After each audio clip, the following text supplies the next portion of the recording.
Somebody beautifully said that if you're getting something for free, you're not the customer, you are the product. Why I'm saying that, I'll tell you in a while. Assalamu alaikum, this is ISP Studio. I'm Shoaib Hamid Mohal and I welcome you to the Weekend Show. First of all बहुत बहुत शुक्रिया आपकी मोहब्बत का, आपके प्यार का और आपके इतने अच्छे रिस्पांस का द वीकेंड शो की पहली एपिसोड के ऊपर। और मैं आप लोगों को बताता चलूँ कि it's not just about me, I am just in front of the camera, it's basically our team work. हमारी ISP स्टूडियो की टीम, हमारे स्टूडेंट्स और जो लोग भी इसमें इन्वॉल्व हैं, मैं उनका शुक्रिया अदा करना चाहता हूँ इतने सक्सेसफुल शो के लिए। एंड आई प्रॉमिस यू कि will keep improving the show, will keep adding new things and we are getting your feedback. बहुत सारे मैसेजेस हमें मिलते हैं कि इसके अंदर ये हम ऐड कर सकते हैं, इसके अंदर ये ऐड कर सकते हैं, जो कि एक्चुअली में लोगों को हेल्प कर सकता है। तो we will keep that in mind and will keep improving our show. So start करते हैं आज का शो हमारे फर्स्ट सेगमेंट से। हमारा फर्स्ट सेगमेंट है जिसके अंदर हम देखते हैं कि दुनिया में क्या हो रहा है। तो are you ready? Let's see what's up.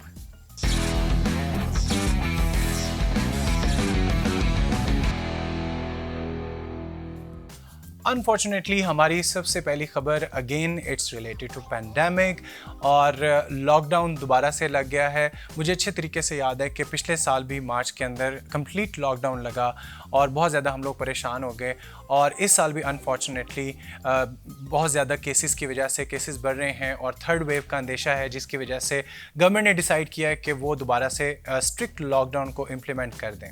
मज़े की बात आपको बताता चलूँ कि पिछले साल मार्च के अंदर ही MIT जो यूनिवर्सिटी है उसके टेक्नोलॉजी रिव्यू के अंदर मैंने एक रिपोर्ट पढ़ी जिसके अंदर बताया गया था कि ये पूरा अगला 1 साल या 1.5 साल ऐसे ही चलेगा कि हमें लॉकडाउन इम्प्लीमेंट करना पड़ेगा, फिर लिफ्ट करना पड़ेगा, दोबारा से लॉकडाउन लगेगा और फिर हम उसको ओपन कर देंगे।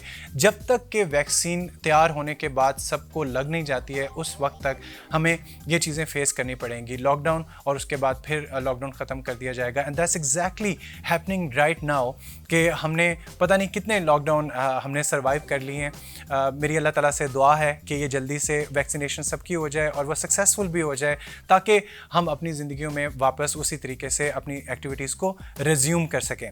लेकिन तब तक हमें क्या करना है, हमें इसी चेंज के साथ, इसी न्यू नॉर्मल के साथ अपनी ज़िंदगी को गुजारना है। और कभी कभी हम इस चीज़ को ईजी ले जाते हैं, लेकिन हमें तब थोड़ा सा हम इसको सीरियस लेते हैं जब हमें पता चलता है कि हमारे करीबी किसी शख्स को कोरोना हो गया है और कोई खुदा न खास्ता ज़्यादा स्वेयर सिम्टम्स हैं उनको, और हमारे गिरदो नवाह में ही बहुत सारे लोगों ने अपनी ज़िंदगियाँ भी खोई हैं, जिसकी वजह से हमें पता चलता है कि नहीं, दिस थिंग इज़ सीरियस। तो हमें इस चीज़ का ख्याल करना चाहिए। हमें ख्याल क्या करना चाहिए ये हम सब लोगों को पता है। The least we can do is maintain social distancing. लोगों से दूर रहें, स्पेशली ऐसे लोगों से जिनको आप जानते नहीं हैं या फिर आप कभी कभी मिलते हैं, बिकॉज वी डोंट नो कि वो कहाँ से होके आए हैं, किन किन लोगों से मिल के आए हैं। इसके अलावा अगर ज़ाहिर सी बात है ज़िंदगी के काम रुकते तो नहीं है, लेकिन अगर आपको बाहर जाना भी पड़ता है, आपको शॉपिंग के लिए भी, ग्रॉसरी के लिए भी, या और दूसरे अपने वर्क के लिए भी आपको बाहर जाना पड़ता है, तो आप क्या कर सकते हैं कि आप हाथ ज़्यादा धोने की आदत अपना सकते हैं। वैसे तो बीइंग मुस्लिम्स हम लोग 5 दफ़ा मुकम्मल तौर पे वज़ू करते हैं, जो कि एक बहुत अच्छी प्रैक्टिस है इसके लिए भी, लेकिन उसके अलावा भी हमें चाहिए कि हम मज़ीद अपनी आदत बनाएं कि हम ज़्यादा अपने हैंड वॉश करें। इसके अलावा WHO के मुताबिक 70% जो मास्क है वो आपका रिस्क कम कर देता है कोरोना के स्प्रेड का। तो हमें मास्क भी इस्तेमाल करना चाहिए जब हम बाहर जाते हैं या फिर ऐसे लोगों से मिलते हैं जो कि हमसे दूर हैं, मतलब जो हमारे बहुत क्लोज नहीं है, यानी फैमिली मेम्बर्स नहीं हैं। इनके अलावा आप मास्क इस्तेमाल करें। तो ये वो सारी चीज़ें हैं जिनसे हम, ये जो मुश्किल वक्त है ये हमेशा के लिए नहीं है, इसको हम गुजार सकते हैं ताकि हम सब हेल्दी रह सकें। क्योंकि जब जान है तो जहान है। इंशाल्लाह एक दिन ऐसा आएगा कि जब वैक्सीनेशन लग जाएगी सबको और हम न्यू नॉर्मल की तरफ जाएंगे। हमें सिर्फ इस थोड़े से वक्त के लिए अपना ख्याल करना है। इसी के साथ एक अगली खबर हमारी जो कि एक गुड न्यूज़ है। प्राइम मिनिस्टर इमरान खान, आपको पता लगा होगा कि पिछले कुछ दिनों में उनको भी कोरोना पॉजिटिव आया और हम सब लोग परेशान थे as a nation, because he is our leader के उनकी हेल्थ को कुछ ना बहुत सारे लोगों ने दुआएं भी की, तो वो दुआएं रंग भी ले आए। और उनका रिसेंटली कोरोना का जो टेस्ट है वो नेगेटिव आया है and he has resumed his duties. तो मेरी दुआ है कि हमारे सब लीडर्स को भी और हमारे बड़ों को भी अल्लाह ताला और हम लोगों को भी इस बीमारी से बचाए, इस इन्फेक्शन से बचाए। हम अपना भी ख्याल करें और दूसरों का भी ख्याल करें और अल्लाह ताला से दुआ भी करें कि ये सारी चीज़ें ऐसी बेहतर तरीके से चलती रहें जब तक ये चीज़ें ठीक नहीं हो जाती हैं। हाँ जी। अगली खबर हमारी जो कि कोई ख़ास खबर नहीं है, लेकिन समर्स आ चुके हैं, गर्मियाँ आ चुकी हैं। आप लोगों को पता चल गया होगा कि किस तरीके से मौसम के अंदर एक अब्रप्ट तब्दीली आई है। और अभी रिसेंटली मैं एक ख़बर देख रहा था कि कराची के अंदर 41 डिग्री तक पहुँच गया है। और ये सब कुछ क्यों हो रहा है, हर साल गर्मी क्यों बढ़ रही है, ये हम सब लोगों को पता है। लेकिन अफसोस की बात यह है कि हमें पता होने के बावजूद हम इसके बारे में इंडिविजुअली तौर पे बहुत ज़्यादा कुछ नहीं कर रहे होते हैं। ग्लोबल वार्मिंग, हर साल ग्लोबल वार्मिंग की वजह से ग्लेशियर्स पिघल रहे हैं। ये हम बार बार रिपोर्ट्स में भी देखते हैं, टीवी पे भी देखते हैं, सोशल मीडिया पे भी देखते हैं। इतनी सारी अवेयरनेस कैंपेन्स चल रही हैं, हम नोटिस करते हैं, हमें पता तो है, लेकिन हम इसके बारे में कर क्या रहे हैं या हम कर क्या सकते हैं ग्लोबल वार्मिंग के बारे में। सबसे पहले तो मैं आपको बताऊँ कि गर्मी आ रही है तो हमें ख्याल किन चीज़ों का करना है। कोशिश करें कि ज़्यादा से ज़्यादा आप धूप में ना निकलें, अपनी एक्टिविटीज़ को इंडोर रखें। वैसे भी कोविड की वजह से हम लोग सारे लॉकडाउन के अंदर हैं, क्वारंटीन के अंदर हैं, तो ये तो एक डबल हमारा फ़ायदा हो गया कि हम एक तो लोगों से भी दूर रहेंगे और हम गर्मी से भी दूर रहेंगे। इसके अलावा कभी कभी हम भूल जाते हैं कि हमें बहुत ज़्यादा फ्लूइड्स इनटेक करने हैं, चाहे वो पानी हो, चाहे हमें प्यास लगी हो या ना लगी हो।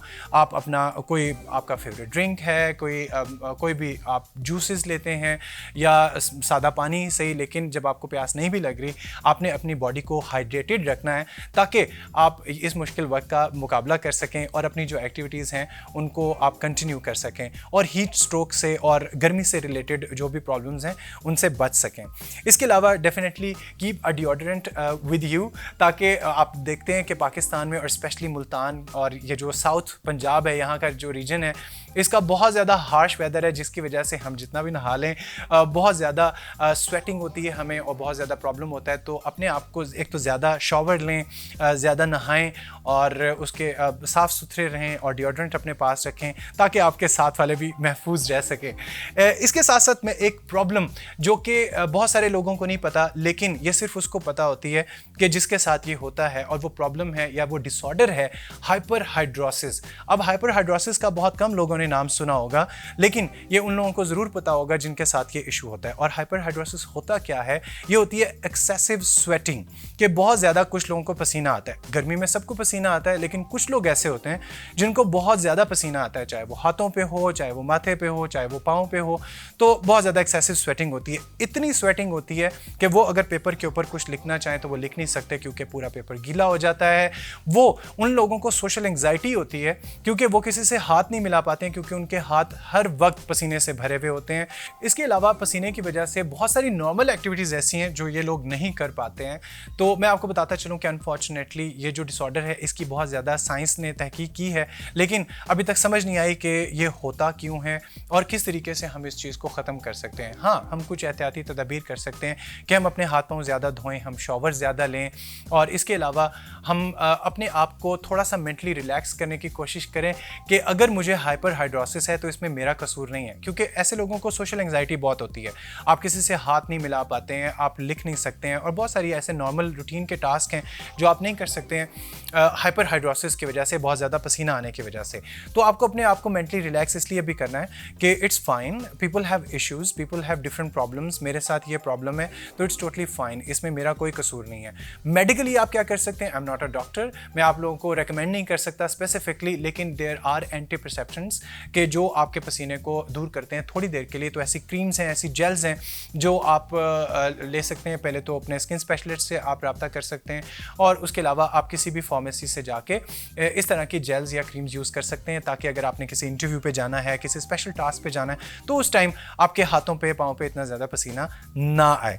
तो मैंने कहा कि चलते चलते, क्योंकि गर्मियाँ आ रही हैं और ये उन्हीं लोगों को पता है जिन लोगों को हाइपर हाइड्रोसिस होता है, उन लोगों को अंदाज़ा है कि उनके लिए ये गर्मियाँ कितनी मुश्किल होती हैं। एक तो वैसे गर्मी होती है और फिर उसके साथ साथ हाइपर हाइड्रोसिस की वजह से उनको बहुत सारे इश्यूज़ फेस करने पड़ते हैं।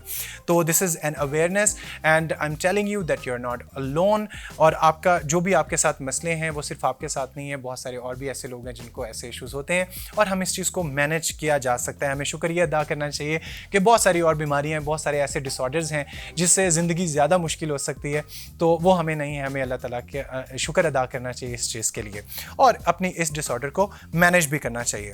आगे बढ़ते हैं जी। एक और गुड न्यूज़ ये है कि फाइज़र ने लेटेस्ट अपने रिजल्ट्स शो किए हैं कि अडोलसेंट्स यानी कि बच्चों के अंदर जिनकी एज 12 से 15 है, फाइज़र की जो वैक्सीन है कोरोना वायरस से रिलेटेड, उसने 100% अपने रिजल्ट्स शो किए हैं। दैट मीन्स कि हमारे जो बच्चे हैं, अगर वो फाइज़र की वैक्सीनेशन अगर उनको लग जाती है तो they are totally safe from this virus.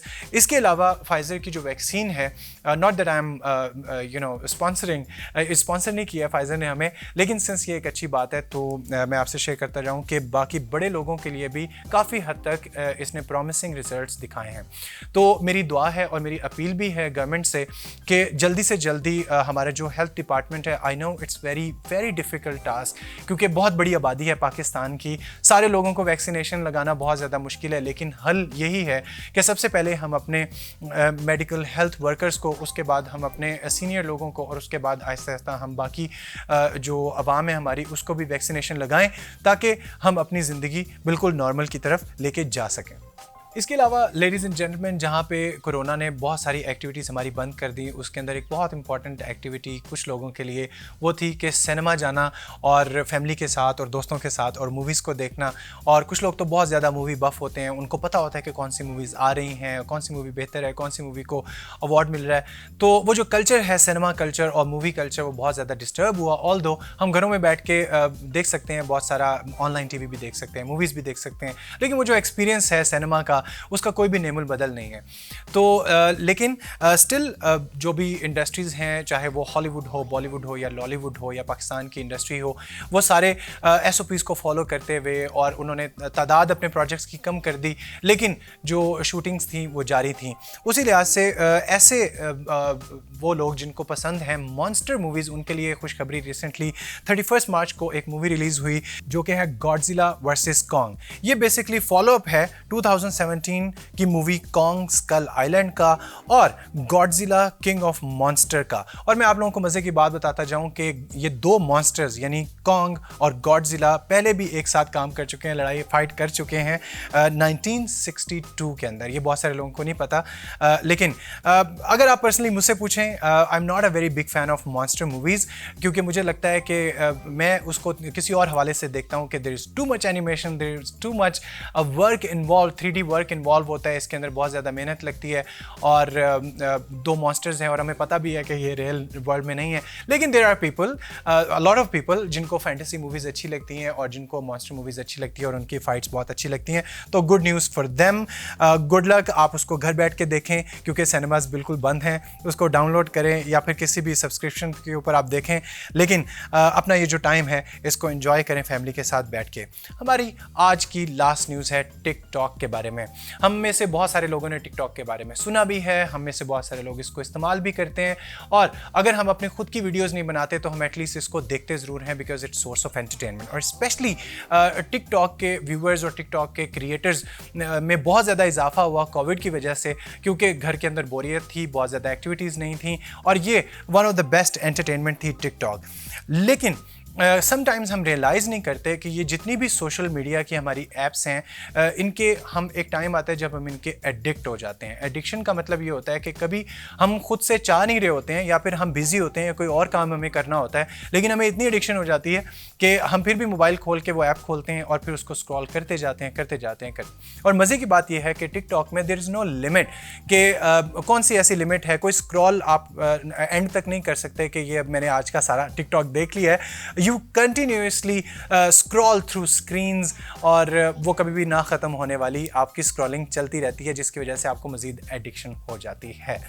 लेकिन इसके बैक एंड पे या बिहाइंड द सीन क्या चल रहा होता है, ये कभी कभी हमें अंदाज़ा भी नहीं होता। वैसे तो हम सब जानते हैं, मैंने प्रोग्राम के शुरू में कहा कि if you are getting something for free, you are not the customer, you are basically the product. इसका मतलब क्या है? इसका ये मतलब है कि अगर टिकटॉक आपको फ्री में मिल रही है, अगर आपको इंस्टाग्राम या फेसबुक का इतना सारा कंटेंट और एंटरटेनमेंट फ्री में मिल रही है, तो ये कोई आपको फ्री में क्यों दे रहा है? इतनी सारी एंटरटेनमेंट, इसके पीछे इतना सारा पैसा इन्वॉल्व होता है, तो वो क्यों दे रहा है? क्या वो बगैर फ़ायदे के दे रहा है? अगर हम ये सोचते हैं तो हम सबसे बड़े बेवकूफ़ हैं। ऐसा बिल्कुल भी नहीं है। ये जितनी भी सोशल मीडिया की कंपनीज़ हैं, ये जब हमें चीज़ें फ्री में दे रही होती हैं तो बहुत कुछ हमसे ले रही होती हैं, और वो ले क्या रही होती हैं? वो है डाटा। डियर व्यूअर्स, आपको पता होना चाहिए आजकल वॉर किसी और चीज़ की नहीं है, आजकल वॉर है डेटा की। वो नेशन या वो कंपनी स्ट्रांग है जिसके पास सबसे ज़्यादा डाटा है। और मज़े की बात बताता चलूँ कि जितनी भी सोशल मीडिया ऐप्स हैं उनमें से सबसे ज़्यादा इस टाइम जो MIT टेक्नोलॉजी रिव्यू के मुताबिक सबसे ज़्यादा जो डाटा कलेक्ट करी है ऐप, वो हमारी टिकटॉक है। जी, तो टिकटॉक हमारा डाटा कैसे इकट्ठा कर रहा है? एक तो सबसे पहले जब हम कोई भी ऐप इंस्टॉल करते हैं और उसको जब पहली दफ़ा हम यूज़ करते हैं तो आपने देखा होगा कि वो आपसे परमिशन मांगता है कि टिकटॉक को अलाउ किया जाए कि वो आपके माइक को एक्सेस कर सके। तो माइक की एक्सेस का मतलब ये नहीं है कि जब आप टिकटॉक इस्तेमाल कर रहे होंगे या जब कुछ बोल रहे होंगे या वीडियो रिकॉर्ड कर रहे होंगे तब माइक की एक्सेस है। माइक की एक्सेस उसको परमानेंटली है। तो इस टाइम अगर मेरे फ़ोन में टिकटॉक की ऐप इंस्टॉल्ड है और मैंने उसको अलाउ किया हुआ है माइक का, तो इस वक्त भी टिकटॉक मेरी सारी बातें सुन सकता है और मेरा जितना भी वोकल डाटा है वो टिकटॉक के पास जा रहा है। ठीक है, ऑल्दो दूसरी ऐप्स भी ऐसे करती हैं, लेकिन टिकटॉक के पास सबसे ज़्यादा डाटा क्यों है वो मैं आपको अभी बताता हूँ। इसके अलावा जब आपने कोई वीडियो अपलोड करनी होती है टिकटॉक के ऊपर तो वो आपसे पूछता है कि please allow the access to gallery. तो हम क्या करते हैं कि हम अपनी सारी गैलरी की एक्सेस दे देते हैं टिकटॉक को, जिसका मतलब है कि अब टिकटॉक के पास एक्सेस है मेरी सारी तस्वीरों की, चाहे वो मेरी फैमिली की है, चाहे मेरी प्राइवेट है, पर्सनल है, सारा डाटा मेरा जो गैलरी का है वो टिकटॉक के पास चला गया है। तो एक तो हमारा वोकल डाटा, एक हमारा गैलरी का डाटा वहाँ पे चला गया। इसके अलावा आर्टिफिशियल इंटेलिजेंस बहुत ज़्यादा इस्तेमाल की जाती है टिकटॉक के अंदर। TikTok basically is getting to know you. The more you use TikTok the more TikTok knows about you, कि आपको किस तरह का कंटेंट पसंद है, किस तरह की वीडियोस आपको पसंद आती हैं, आपकी सोच क्या है, आपका डिसीजन मेकिंग क्या है, आपका शौक क्या है, ये सारी चीज़ें टिकटॉक के पास एज अ डाटा इकट्ठा होती जा रही हैं, क्योंकि टिकटॉक कंटिन्यूसली मॉनिटर कर रहा होता है कि आप किसी वीडियो के ऊपर आप किस वीडियो के ऊपर लाइक करते हैं, किस वीडियो के ऊपर आप 2 सेकंड तक स्टे करते हैं, किस वीडियो के ऊपर आप 5 सेकंड तक स्टे करते हैं, कौन सी वीडियो आप दोबारा से देखते हैं। ये सारा डाटा टिकटॉक के पास इकट्ठा हो रहा है और उससे हमारी एक प्रोफाइल बनती है। मिसाल के तौर पे मैं टिकटॉक यूज़ करता हूँ तो मेरी एक प्रोफाइल बनेगी टिकटॉक के हेडक्वार्टर्स के अंदर, जहाँ मेरे बारे में सारी चीज़ें लिखी हुई होंगी कि इनके कैमरा में इस तरह की पिक्चर्स हैं, ये एक साल में इतनी दफ़ा आउट ऑफ सिटी जाते हैं, इतनी दफ़ा डाइन इन करते हैं क्योंकि खाने की तस्वीरें होती हैं, और ये लोग हैं इनके जो बहुत क्लोज हैं क्योंकि उनके साथ ज़्यादा पिक्चर्स होती हैं, ये बातें करते हैं ये लोग, और इसके अलावा इनको इस तरह का कंटेंट पसंद है। तो एक बेसिकली आपकी प्रोफाइल बन रही है। अब अगर मैं कहूँ कि मैं तो इतना ज़्यादा कोई इंपॉर्टेंट बंदा नहीं हूँ, टिकटॉक को मेरी अगर प्रोफाइल या मेरी पर्सनैलिटी के बारे में क्यों जानना चाहता है टिकटॉक, तो सबसे पहला जो इसका रीज़न है वो है एड्स, कि कस्टमाइज एड्स। जो भी आप बोलते हैं, आपने नोटिस किया होगा कि जो भी मैंने बोला उसका थोड़ी देर बाद या फिर एक दिन बाद मेरे सामने ऐड आ जाता है। मैंने अगर किसी हाउसिंग सोसाइटी की बात की अपने दोस्त के साथ, सिर्फ बात किया क्योंकि माइक को एक्सेस दी हुई है हमने, तो एक दिन बाद उसका किसी भी हाउसिंग सोसाइटी का ऐड मेरे ऊपर आ जाएगा, मेरे सामने स्क्रीन के ऊपर आ जाएगा। तो द थिंग इज़ कि एक तो एड्स की वजह से, और दूसरा आपका जब बहुत सारा डाटा इकट्ठा हो जाता है किसी भी एक कंपनी के पास, तो वो कंपनी क्या करती है, वो दूसरी कंपनीज़ को वो डाटा सेल करती है।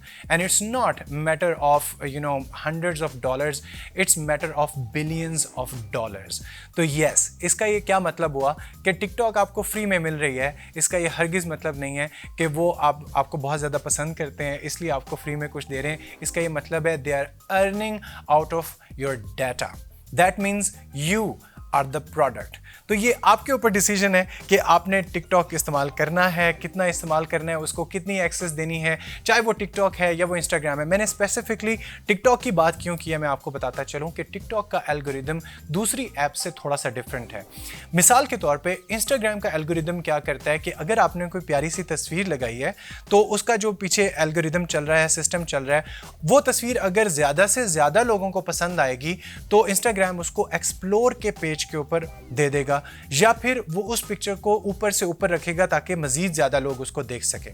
लेकिन on the other hand TikTok क्या करता है, टिकटॉक एक व्यूअर की पसंद के ऊपर फॉर यू के पेज के ऊपर उसको रेकमेंड कर सकता है, यानी कि वो ज्यादा लाइक्स या ज्यादा लोगों की उसके ऊपर नहीं चलता, वो एक बंदे की पसंद, यानी शुएब को क्या पसंद है उसको उस तरह की वीडियोस दिखाता है। मिसाल के तौर पे इंस्टाग्राम पे आप कोई बहुत अच्छी पिक्चर लगाते हैं तो आपके चांसेस हैं कि आपकी वो पिक्चर वायरल हो जाए या मशहूर हो जाए या ज़्यादा लाइक्स आ जाए।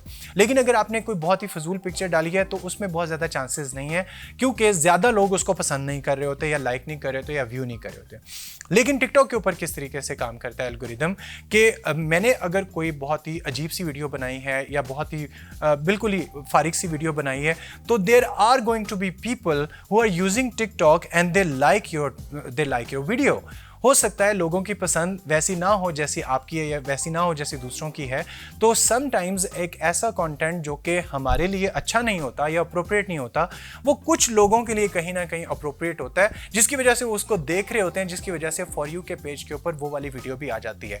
इसका ये मतलब है कि टिकटॉक के ऊपर वायरल होना और मशहूर होना, मैं ये नहीं कह रहा with due respect to all the influencers on TikTok, मैं ये नहीं कह रहा कि उनका काम अच्छा नहीं है, लेकिन टिकटॉक के ऊपर वायरल होना और टिकटॉक के ऊपर अपनी वीडियो को मशहूर कराना या फिर व्यूज़ ज़्यादा दिलवाना, लाइक्स ज़्यादा दिलवाना रिलेटिवली आसान है दूसरे सोशल मीडिया प्लेटफॉर्म्स की तरफ। और मज़े की बात बताऊं कि इसी एल्गोरिदम की वजह से टिकटॉक बहुत ज़्यादा पॉपुलर हुआ, इसी एल्गोरिदम की वजह से टिकटॉक के यूज़र्स बहुत ज़्यादा बढ़े, क्योंकि वहाँ पे आसान था वायरल होना और एडिक्शन हो जाती है आपको कि मैं भी मशहूर होऊंगा, मुझे भी लाइक्स मिलेंगे, मुझे भी फॉलोअर्स मिलेंगे, जिसकी वजह से टिकटॉक के यूज़र्स बहुत ज़्यादा बढ़ गए हैं। और जब यूज़र बढ़ते हैं किसी ऐप के तो क्या होता है, उस ऐप के पास डाटा सबसे ज़्यादा होता है यूज़र्स का।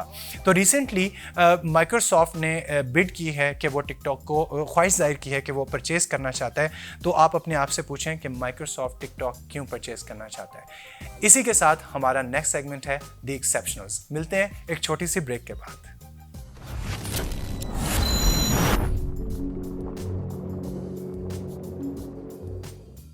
Institute of Southern Punjab Multan, the largest and pioneer degree awarding institute in South Punjab region.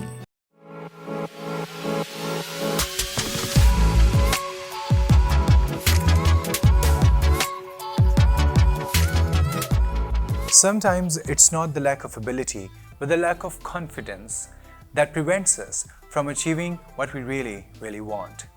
Nothing holds us back more than the insecurities that we all have. But here's the good news. Confidence is a skill and we can learn it. We are bringing you a show dedicated to confidence. Experts will talk about on how we can get rid of all the limitations and barriers that we face and become the most confident person. So are you ready to achieve whatever you want to? So are you ready to unravel the dreams that are within you? This is ISP Studio and welcome to Confidence Lounge.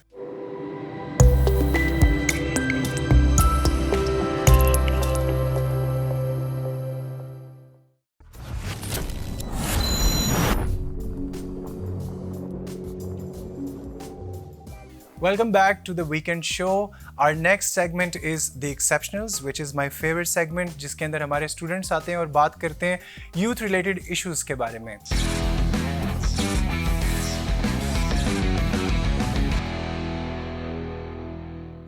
आज हमारे साथ हैं miss आमना रज़ाक, जो कि student हैं BS English 6th semester की। आमना, welcome to the exceptionals.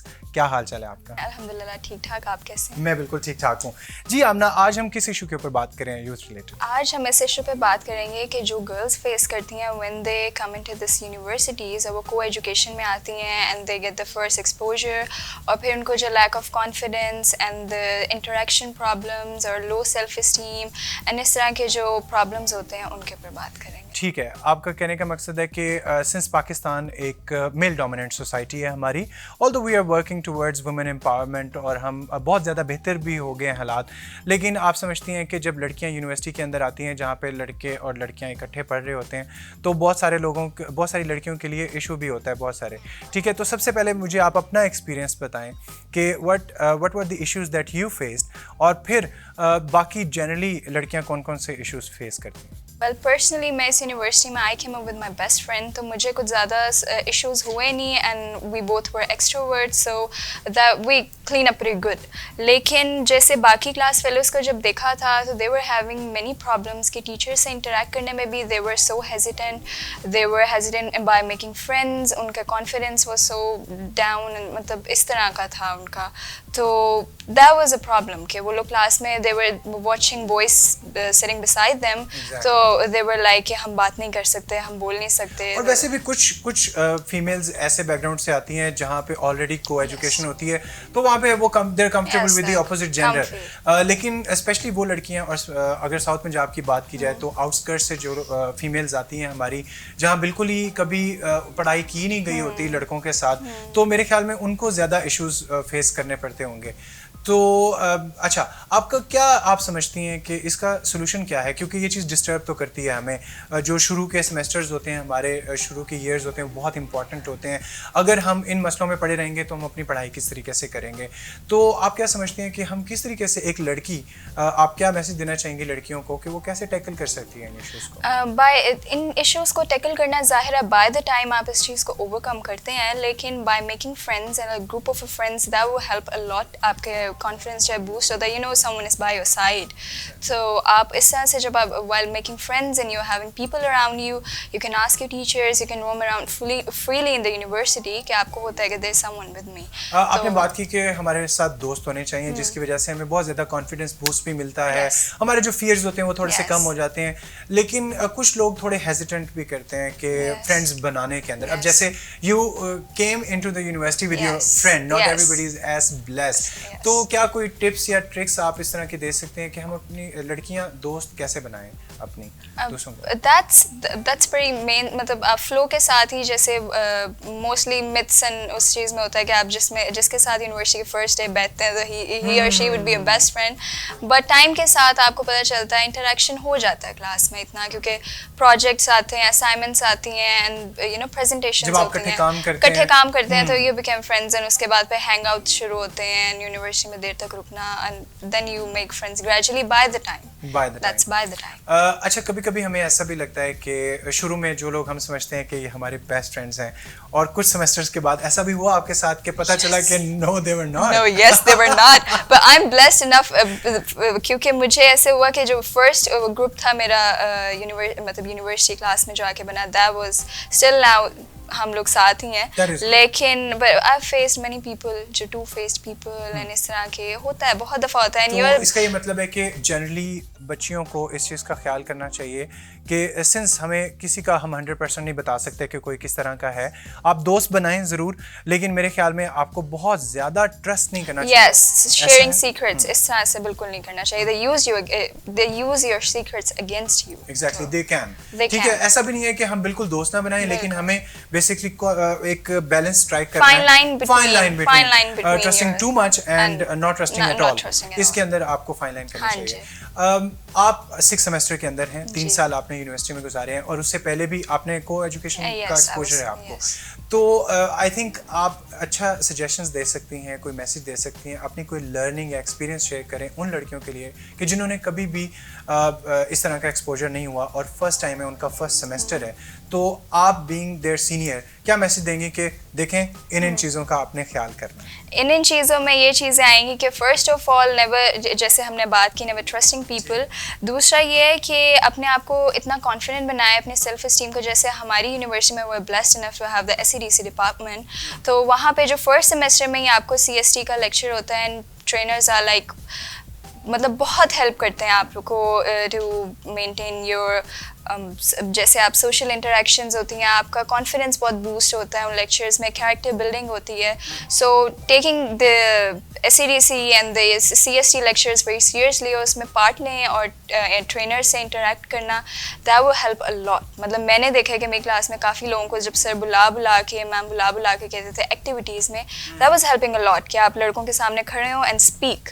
So that was. तो आपका कहने का मकसद है, एक तो मैं थोड़ा सा एलैबोरेट करता जाऊँ अपने व्यूअर्स को कि SCDC का जिक्र किया आमना ने, southern executive development centre. It's basically a unique department institute of southern Punjab के अंदर, जो कि स्टूडेंट्स को फोकस ट्रेनिंग प्रोवाइड करता है कि जैसे अगर फर्स्ट सेमेस्टर में कोई स्टूडेंट आया तो उससे रेलेवेंट स्किल्स के बारे में हम बात करते हैं. कॉन्फिडेंस, प्रेजेंटेशन कैसे देनी है, बोलना कैसे है, और किस तरीके से रिसोर्सेज को इस्तेमाल करना है यूनिवर्सिटीज़ को, ये सारा कुछ SCDC के अंदर बताया जाता है, स्टूडेंट्स को सिखाया जाता है. इसके अलावा आपका कहने का मकसद है कि हम एक्टिविटीज़ में भी एंगेज करें, कि सिर्फ पढ़ाई नहीं होनी चाहिए, बिल्कुल एक्टिविटीज़ में. आप अपना एक्सपीरियंस शेयर करना चाहेंगी कि किन किन एक्टिविटीज़ में आपने हिस्सा लिया, कभी पार्ट रही हैं आपको? Yes, well, as being first first semester में जब आए थे तो I join ESF event management society and I attended the orientations and the all. तो उसमें काफ़ी आपको वर्क टाइम मैनेजमेंट आता है, आपको वर्क करना आता है around the people, and that's the partnership जो होती है आपके सारे लोगों के साथ होती है, तो दैट्स हेल्पिंग अ लॉट। और टीम के साथ team work, sorry I was missing the word, team work. Team work भी आप सीखते हो, तो दैट इज़ वेरी गुड। कि अगर मैं इस चीज़ को सम अप करना चाहूँ कि जब आप एक लड़की यूनिवर्सिटी के अंदर आती है तो सबसे पहले आपने कहा कि दोस्त होना बहुत ज़रूरी है। अगर आपके दोस्त उस वक्त में नहीं है तो यू कैन मेक फ्रेंड्स, लेकिन आपने बताया कि एक फाइन लाइन होती है between too much trust and बहुत ज़्यादा लैक ऑफ ट्रस्ट। आप अपने दोस्त बनाएं, उनके साथ रहें, क्योंकि जब आप साथ होते हैं तो आप बहुत सारे ऐसे फियर्स होते हैं जिनको ओवरकम कर लेते हैं। इसके अलावा आपने बताया कि आप को करिकुलर एक्टिविटीज़ का हिस्सा बने, क्योंकि उससे आपका एक्सपोजर बढ़ता है, कॉन्फिडेंस बिल्ड होता है, और आपने पर्सनली काम किया हुआ है। तो you are the best example. हमारे सामने आमना आज वीकेंड शो में बैठी हैं, इतना अच्छा बोलती हैं, एंड आई ऑलवेज प्रेज हर। जब भी ये स्टेज के ऊपर जाती हैं और होस्टिंग भी करती हैं, मैंने आपको कई दफ़ा होस्टिंग करते हुए देखा, यूफोरिया हमारा जो प्रोग्राम था, इसके अलावा बहुत सारे इवेंट्स को मैनेज भी किया। तो हम सिर्फ बैठे होते हैं और देख रहे होते हैं कि माशाल्लाह हमारे जो स्टूडेंट्स हैं वो कितना ज़्यादा उनके अंदर कॉन्फिडेंस है और कितने ज़्यादा वो उनको एक्सपोजर हो गया कि वो सारी चीज़ें खुद ही मैनेज कर लेते हैं, और स्टेज के ऊपर जाके दैट्स नॉट अ प्रॉब्लम, और शो के अंदर बैठ के भी it's a piece of cake for you. But ये हमेशा से ऐसा नहीं था, ये ग्रेजुअली चीज़ बिल्ड होती है, और वो बिल्ड होती है जैसे आपने आज सारा हमें बताया, सब कुछ it's basically a journey. Aamna, thank you very much. आपके ये जितनी भी टिप्स थी और आपकी जितनी भी डिस्कशन थी, आई होप कि जो नई आने वाली लड़कियां हैं, बच्चियां हैं हमारी, जो कि यूनिवर्सिटीज़ में और को एजुकेशन सिस्टम का हिस्सा बनती हैं, उनके लिए बहुत ज़्यादा फ़ायदेमंद होंगी। इसी के साथ मैं आज का शो ख़त्म करना चाहूँगा। अगले शो तक के लिए अपना बहुत सारा ख्याल रखें। अल्लाह हाफ़िज़।